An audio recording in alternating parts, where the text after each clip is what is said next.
أفضل الصلاة وأتم التسليم على سيدنا محمد وعلى آله وأصحابه والتابعين ومن تبعهم بإحسان إلى يوم الدين.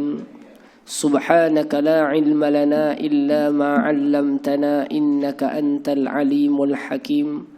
رب اشرح لي صدري ويسر لي أمري واحلل عقدة من لساني يفقه قولي ولا حول ولا قوة إلا بالله العلي العظيم آمين. أما بعد فالسلام عليكم ورحمة الله وبركاته.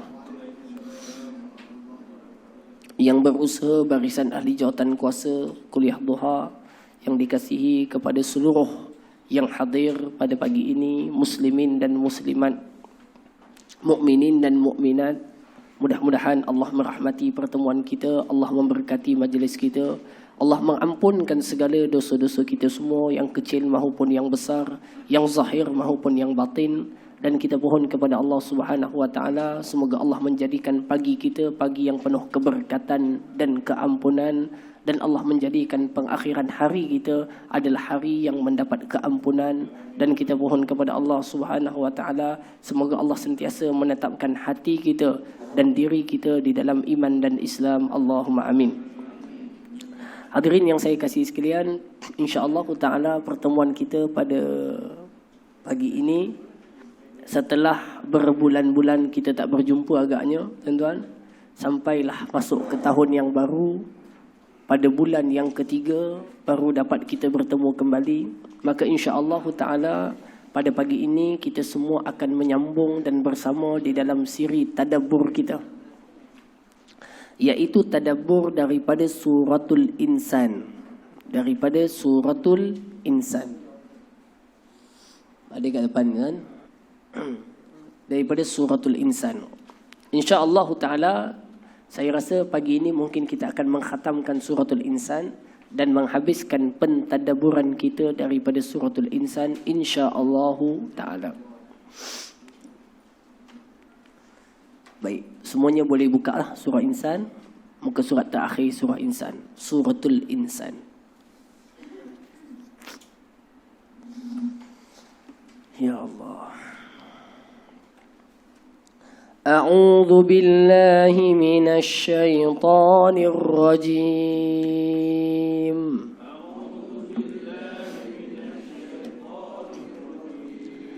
إن هؤلاء يحبون العاجلة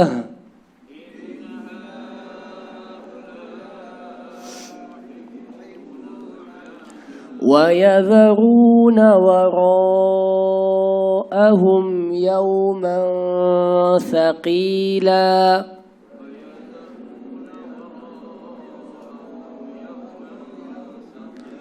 نحن خلقناهم وشددنا أسرهم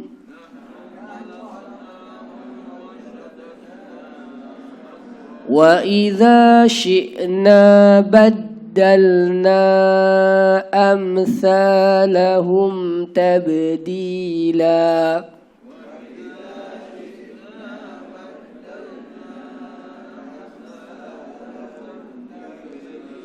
إن هذه تذكرة فمن شاء اتخذ إلى ربه سبيلا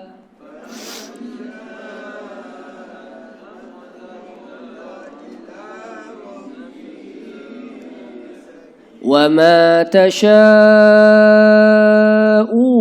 إلا أن يشاء الله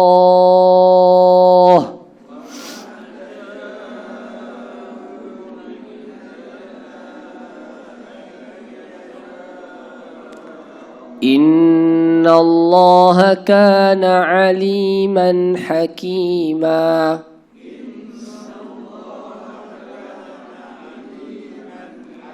يدخل من يشاء في رحمته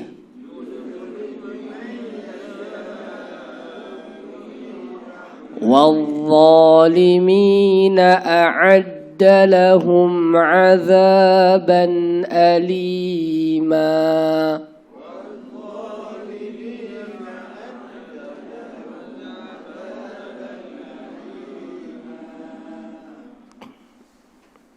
والظالمين أعد لهم والظالمين أعد لهم عذابا أليما.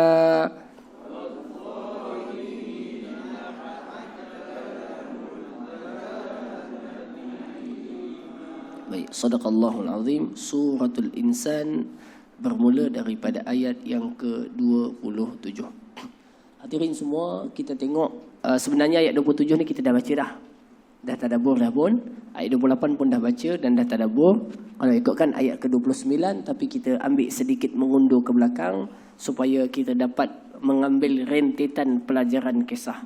Sebelum kita pergi jauh tuan-tuan, kalau kita ingat dan kita perasan, surah Al-Insan ini awal-awalnya menceritakan tentang kejadian manusia. Lalu disusuli dengan sifat orang, lepas tu kemudian azab bagi orang kafir. Kemudian disusuli dengan sifat orang-orang baik. Dan ayat ini sangat banyak memperincikan tentang apa dia? Iaitu balasan-balasan baik bagi orang-orang yang baik daripada nikmat-nikmat syurga yang pelbagai, kan? Daripada minumannya, makanannya, bidadari-bidadarinya, tempat tinggalnya dan sebagainya. Dan amalan orang yang buat kerja baik itu, daripada memberikan makan kepada anak yatim, fakir miskin dan sebagainya, semua tu kita bicarakan sudah. Kemudian habis perbicaraan itu, lalu ayat ini pun disambung dan diceritakan kepada suatu kisah yang baru, iaitu orang-orang kafir pun begitu. Mereka tidak mengindahkan kehidupan kekal di dalam syurga atau di akhirat. Sebaliknya mereka hanya memikirkan apakah nasib yang akan mereka dapat di dalam kehidupan ini. Tuan-tuan, ini ada satu benda yang penting untuk kita faham. Apa dia? Iaitu cara pandang dunia berbeza kita dengan orang kafir. Cara pandang tu berbeza. Okey? Tapi cara menggunakan mungkin sama. Faham tak? Kita majukan dunia kita, dia pun majukan dunia dia. Kan begitu kan? Tetapi sudut pandangnya berbeza. Di mana perbezaannya? Kita memandang bahawa dunia ini kita singgah dan hidup dan makan dan tidur dan berkahwin dan membiak dan memajukan dan memakmurkan. Kemudian kita akan tinggalkan dia untuk pindah kepada satu alam dan negeri yang lain. Itu cara pandang kita. Faham tak? Yang jauh lebih panjang dan lebih kekal. Tetapi orang-orang kafir, dia punya cara pandang berbeza. Dia memandang negeri yang paling penting untuk dimakmurkan dan diberikan perhatian secara total adalah dunia ini. Maka hidupnya siang dan malam, pagi dan petang, akalnya, kepenatannya, semuanya dicurahkan untuk dunianya dan mereka melupakan apakah nanti nasib di sana. Bukan saya katakan semuanya begitu. Tetapi ada juga fahaman-fahaman dalam agama yang bukan Islam yang memahami selepas dunia ini ada kehidupan juga.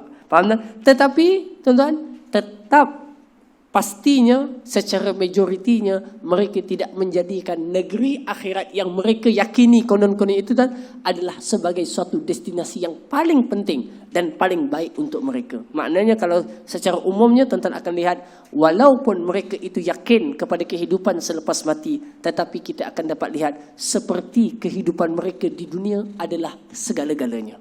Maka dengan itu semuanya dicurahkan kepada kehidupannya di dunia. Tuan-tuan, orang Islam pula memandang bagaimana? Orang Islam memandang ini dunia tempat kita hidup. Tempat kita makmurkan.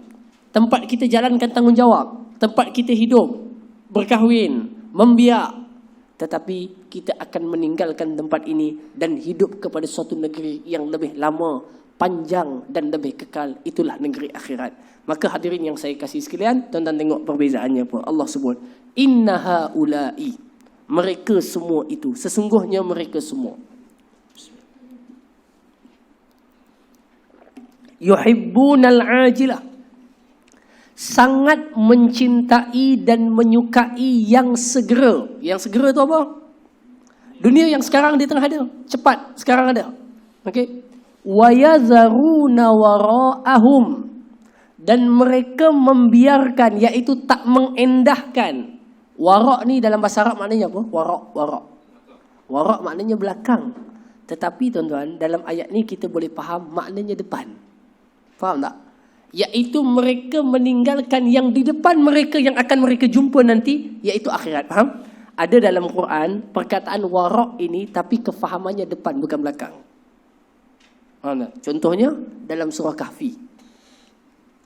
Dalam surah Kahfi kisah tentang bukan. Kisah tentang Nabi Musa ketika mana berada pada sampan Bahtera. Ingat tak? Dia buat apa dekat sampan tu? Dia tebuk dan bocorkan oleh lelaki tadi. Lalu dia pun kata, setelah minta penafsirannya apa, lalu dia jawab apa? Wa kana wara. Nampak? Dia pakai wara. Okey, wara ni maknanya belakang, dalam kamus wara belakang. Wa kana wara'ahum malikun ya'khudhu kulla safinatin ghasba. Dan adalah di belakang. Maksud di belakang tu apa? Maknanya di depan nanti akan ada satu penguasa yang zalim yang akan merampas kapal-kapal ini. Baik kita bocorkan siap-siap supaya dia tengok, alamak, kapal dah rosak, tak payah ambil lah. Lepas tu baiki balik semula dan orang pun boleh guna. Tuan-tuan, hadirin yang saya kasihan, jadi wara' boleh makna depan. Di sini orang-orang kafir itu mereka sangat mencintai yang sekarang, yang segera. Tuan-tuan, sangat mencintai. Kita tuan-tuan suka juga, tetapi jangan sangat mencintai kerana kita akan tinggalkan dia. Sesuatu yang tuan-tuan pasti akan tinggalkan. Adakah kita pasti mencintai dengan kecintaan yang tinggi? Tak. Kata seorang salafus saleh, tuan-tuan, dia kata apa? Dia ni ada rumah yang cantik. Rumahnya cantik, hiasannya luar biasa hebat, tuan-tuan. Tapi satu masa dia usap rumah dia, agaknya lah, tuan-tuan. Dia kata, kalaulah bukan kerana kematian, pasti aku telah mencintaimu dengan segala kecintaan. Faham, tuan? Kalaulah bukan sebab mati itu wujud, pasti aku dah cintai kamu dengan betul-betul cinta. Tapi nak buat macam mana? Walau macam mana pun aku cinta kepada kamu, aku akan tinggalkan kamu. Jadi aku tak boleh berikan cintaku sebenarnya kepadamu. Boleh faham, tuan-tuan? Falsafah kehidupannya apa? Dia kata, kalaulah bukan sebab ada mati, pasti aku dah cintaimu, wahai rumah. Rumah cantik. Zaman dulu, rumahnya cantik, dia sangat sayang. Tapi dia kata apa? Kalaulah bukan kerana adanya kematian, pasti aku sudah mencintaimu. Tapi sebab macam mana pun aku akan tinggalkan kamu. Jadi aku tak dapat memberikan cintaku sebenar-benar kepadamu. Boleh, tuan-tuan? Jadi inilah falsafah hidup orang yang beriman, tuan-tuan. Beza dengan orang kafir. Inna haula'i yuhibbunal ajilah. Mereka sangat cinta yang ini. Kita pula, kita hidup di sini. Makmurkan di sini. Berniaga, memajukan, makmurkan. Tapi ingat, ini bukan tempat yang perlu kita cintai sehabisnya. Boleh, tuan? Kenapa? Kerana akan tinggalkan. Kalau tak tinggal, cinta, tapi akan tinggal. Wa yazaruna wara'ahum. Orang kafir sifatnya biarkan, tak indahkan negeri akhirat. Maka terbalik pula orang yang beriman. Sifat mereka apa dia? Dia selalu memikirkan hal keadaan negeri akhiratnya. Wa yazaruna wara'ahum yawman thaqila. Hari yang sangat-sangat berat. Tuan-tuan, akhirat hari yang sangat berat berbanding dengan dunia. Berat, semua berat, tuan-tuan. Semuanya berat. Tuan-tuan, kepenatannya lebih berat. Azabnya lebih berat. Panjangnya lebih berat. Sakitnya lebih berat. Tuan-tuan, maka itulah kehidupan negeri akhirat yang tidak diindahkan oleh orang kafir, tetapi disuruh untuk kita indahkan oleh orang yang beriman. Boleh? Haji Mahfuz, insya-Allah. Boleh ya, Haji Mahfuz? Teruskan bersemangat Haji Mahfuz, insya-Allah.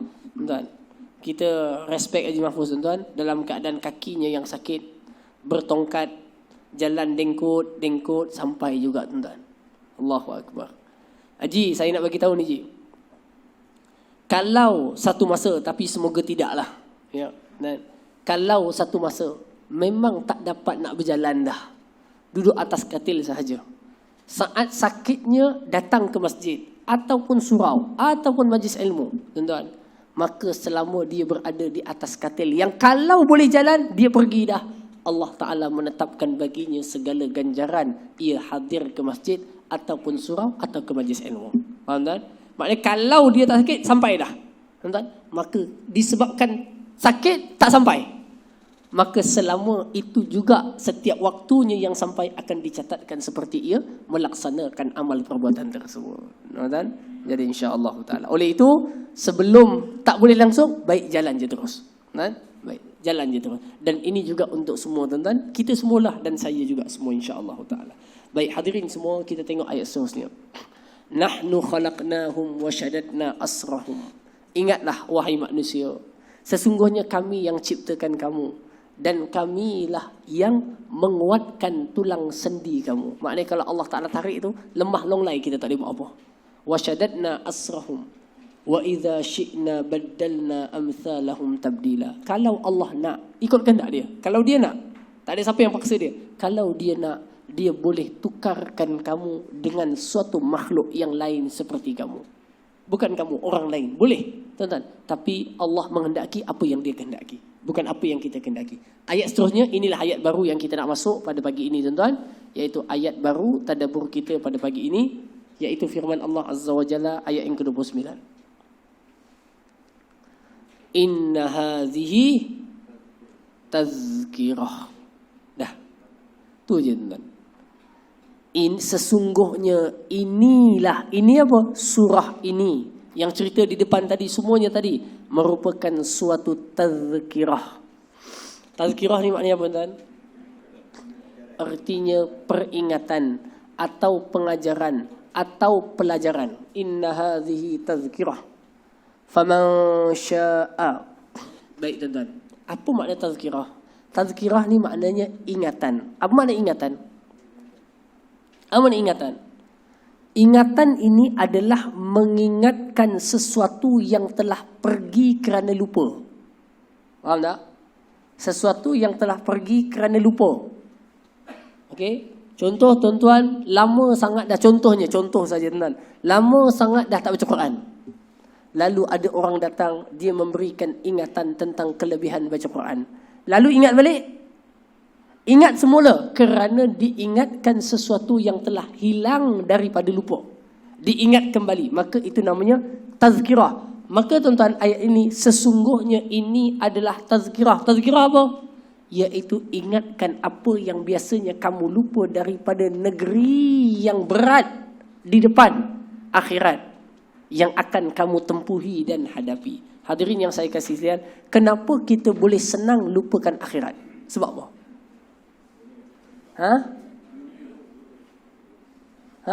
Sebab apa? Sebab kita tidak ada lagi di sana dan kita sedang berada di sini. Betul?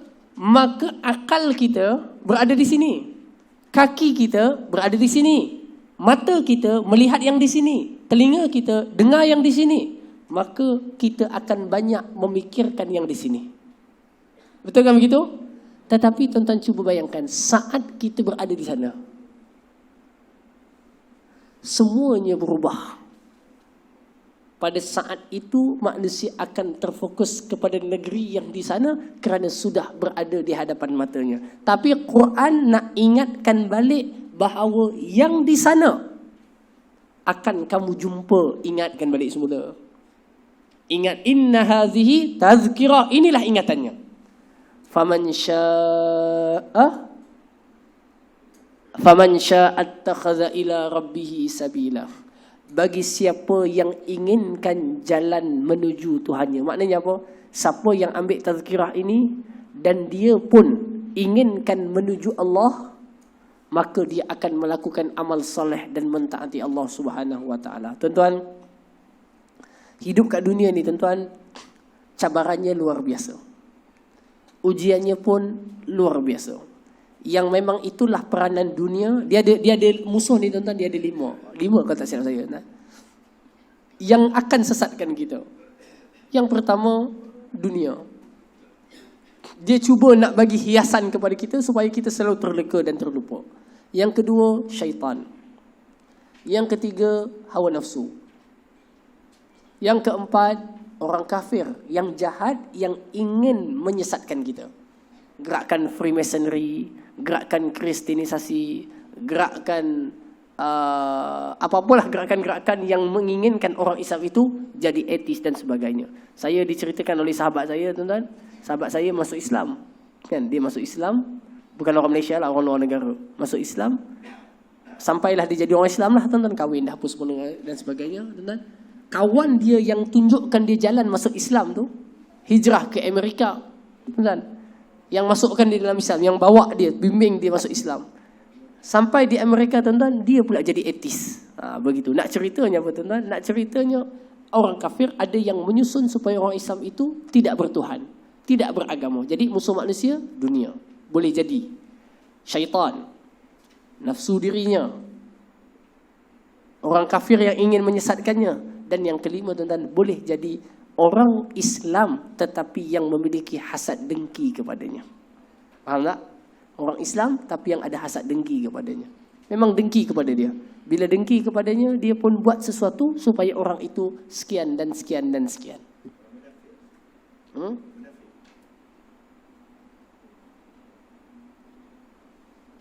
Tambah satu lagi, no? Boleh juga masuk. Tapi kita masukkan kategori munafik itu dalam orang Islam yang dengki lah. Mungkin orang Islam yang ada sifat nifak dalam dirinya dan menginginkan kejahatan kepada orang Islam. Okay, dan jadi ini perlu kita halusi, fahami dan amati dengan baik. Semoga Allah Subhanahu Wa Taala merahmati kita semua dan memberkati pertemuan kita, insya-Allah Taala, dalam apa yang telah kita bicarakan ini. Sambung lagi. Jadi ayat itu sebut apa? Siapa yang nakkan jalan menuju Allah, dia akan ikut. Ambil tazkirah ini, kan? Begitu. Tapi tuan-tuan tengok ayat ke-30. Ayat 30 ni, mula-mula ayat 29 sebut siapa yang nak jalan, dia ikut, betul? Kan begitu ayatnya? Siapa yang nak jalan ni, dia ikut. Tapi ayat 30 kata apa? Wa ma tasyauna illa an yasha Allah. Faham tak? Tidaklah kalian akan menghendaki atau menginginkan sesuatu melainkan dengan kehendak Allah jua. Faham tak maksudnya apa? Dia macam ayat yang kedua ni, kalau ikut macam zahirnya nampak macam ada kontra, macam tapi tak kontra. Maksudnya apa? Walau bagaimanapun begitu, ketahuilah bahawa jalan untuk sampai mendapatkan redha Allah dan sampai kepada kejayaan itu tidak akan berlaku melainkan dengan kehendak Allah kalau dia menghendaki engkau berada dalam jalan itu. Apa maknanya, tuan-tuan? Seorang itu akan masuk ke dalam jalan dan lorong yang diredai dengan kehendak Allah, lalu Allah memudahkan jalan itu. Artinya ada orang yang dia berusaha nak buat, tetapi usaha itu hanya dibiarkan dengan dirinya sendiri. Faham tak? Dia je yang berusaha. Tuan-tuan, ada masa dia menang dan banyak masa dia kalah dengan dirinya.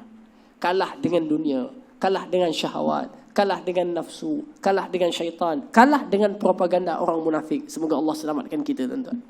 Okey? Kalah. Bila dia kalah dengan itu, tuan-tuan, kekalahan itu akan menjadikan dia apa dia?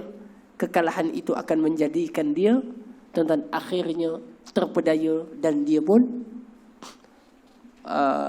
jauh daripada jalan yang diridai Allah Subhanahu Wa Taala. Tetapi ada orang yang, tuan-tuan, Allah inginkan kebaikan kepadanya lalu dimudahkan untuknya pada semua jalan untuk sampai redha Allah. Dia mudahkan untuk lawan nafsunya, dia mudahkan untuk dia lepas daripada ini, dia mudahkan untuk ini mudah. Jadi banyak sekali jalan-jalan kemudahan kepadanya sehingga dia sampai kepada redha Allah Subhanahu Wa Taala. Cuba tuan-tuan tengok dalam Al-Quran, Allah sebut apa? Dalam juzuk yang ke-30. Fa amma man a'ta wattaqa wa saddaqa bil husna Fasanuyassirhu lil yusra. Fasanuyassirhu lil yusra.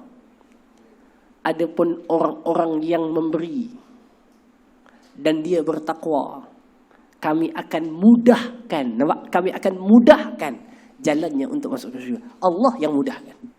Maknanya kalau seorang hamba itu dalam perjalanannya itu bersama dengan dia bantuan dan bimbingan serta pimpinan Allah, jalannya jadi mudah. Tetapi kalau dia merasakan jalannya untuk dia pergi dan menuju itu hanya dengan dirinya sendiri, dia akan nampak banyak kesukaran. Nah, dia boleh bangun, pergi masjid, tetapi dia sukar untuk menjaga niatnya supaya ikhlas. Tetapi kalau dikehendaki Allah Ta'ala mudahkan dia, pergikan juga, maka dia pula diingatkan dan dilintaskan untuk ikhlas. Kan begitu? Ini namanya apa? Namanya taufiq. Inilah yang namanya taufiq. Maknanya kalau nakkan kebaikan kepadanya, dia akan ditaufiqkan dengan segala asbab untuk diterima dan dibaiki akan segala amalannya. Boleh. Jadi pelajarannya pada dalam ayat ini, tuan, pelajarannya adalah saya dan kita semua. Walaupun kita ada ilmu benda nak buat baik, walaupun kita mungkin perancang kepada benda baik, tetapi ingat dan yakinlah bahawa hakikat sebenarnya kita kena selalu bermohon kepada Allah agar kita dimudahkan jalan-jalan kebaikan. Walaupun kita imam, walaupun kita Bilal, walaupun kita ustaz, walaupun kita pak kiai, walaupun kita tuan guru, tetapi kita kena ingat bahawa kita kena selalu merintih dan minta kepada Allah, kita dilorongkan oleh Allah dan dibantu pada jalan-jalan kebaikan. Boleh tuan? Faham maksudnya? Okey. Boleh? Baik. Akhir sekali. Innallaha kana aliman hakima. Sesungguhnya Allah lah yang paling mengetahui dan dialah yang paling hikmah dalam menentukan sesuatu. Tuan-tuan, kita kena takut esok kita punya ketentuan Allah apa? Tak tahu. Esok. Hari ni kuliah, esok tak tahu. Jangan esok malam ni je pun tak tahu.